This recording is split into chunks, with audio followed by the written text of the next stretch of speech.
তাহলে কাজ মানে কোনটা দেখো, তাহলে কাজ মানে হচ্ছে কোনো কিছু করা। ধরো তুমি ঘুমাবা, সেটাও একটা কাজ।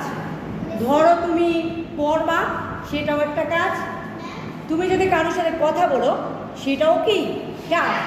তাহলে আমরা ভার্ব বুঝি কি, এখন এগুলার ইংরেজি লিখি আমরা স্লিপ।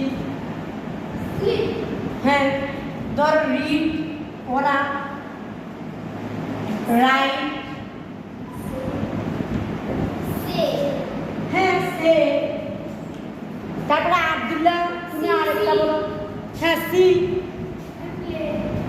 হ্যাঁ প্লে, তাহলে ইত্যাদি। ঠিক আছে, এগুলো কি ভাব।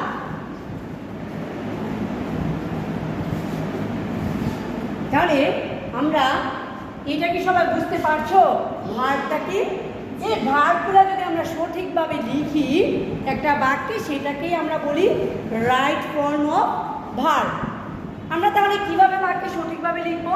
ধরো আই ইট রাইস, আমি ভাত খাই। কিন্তু যদি আমরা হি লিখি তখন হয়ে যায় হি ইটস রাইস। সবাই কি ক্লিয়ার বুঝতে পারছো?